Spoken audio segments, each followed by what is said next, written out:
Why didn't Jack Del Rio bench a horrible Connor Cook in Oakland's playoff loss? Punt, punt, punt, punt, punt, punt, punt, punt. After the Oakland Raiders cut into an early Houston Texans lead to make Saturday's AFC wildcard a 3-point game, Connor Cook, the rookie making NFL history by being the first QB to have his first start come in the playoffs, led Oakland to 8 straight punts. 5 of those drives were 3-and-outs. 5 lasted less than 70 seconds. There were 3 first downs and just 4 additional plays added to the minimum 24 you'd get with 8 3-and-outs. It was every bit as ugly and unwatchable as it sounds. But that's what Jack Del Rio did. He watched his rookie third stringer take 28 snaps and gain a grand total of 28 yards. The yards per play average is easy to work out, in the 8 biggest possessions of the season. He watched Cook start the game 6 of 21 for 78 yards with a rating that would make Tim Tebow blush. And still Del Rio did nothing. Matt McGloin, the backup to Derek Carr who suffered the Week 17 injury that thrust Cook into QB duty, did the same, fiddling with a football as Cook burned. McGloin would never see action in Oakland's season-ending 27-14 loss. At a certain point, early in the third quarter probably, it became readily apparent to anybody watching that Cook wasn't going to be able to lead the Oakland Raiders to victory. The fact that McGloin was active and watching the whole thing from the sideline became more and more baffling every time Cook came out onto the field, then left about 2 minutes later.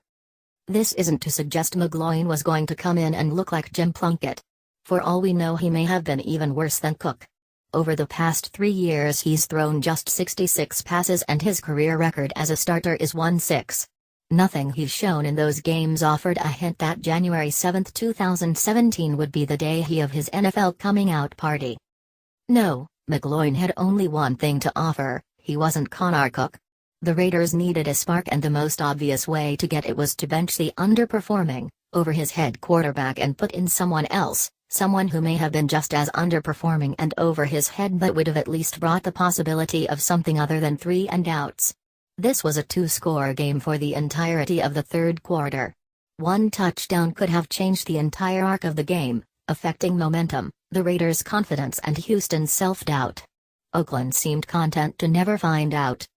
Nothing that happened on the field at NRG Stadium on Saturday possibly could have made Del Rio think Cook was the guy who would put the Raiders into the next round of the playoffs.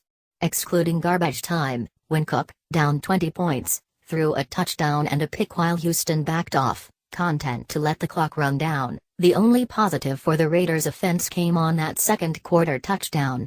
But that was set up by a long punt return and 2 big runs to start the drive. By the time they called a play for Cook, the Raiders were on the Texans' 14. He'd end up making just one throw on the short, 5-play, 38-yard drive. It's not Connor Cook's fault he's Connor Cook. Don't blame this loss on a 23-year-old rookie who as recently as 1 week ago hadn't taken a snap in any NFL game. Blame his coach. Del Rio gambled in starting Cook, and it was a reasonable choice in an unpromising situation. But once that bet showed it wasn't going to pay off, Del Rio had to cut his losses and put in the guy he passed over. At least then the Oakland Raiders might have stood a chance.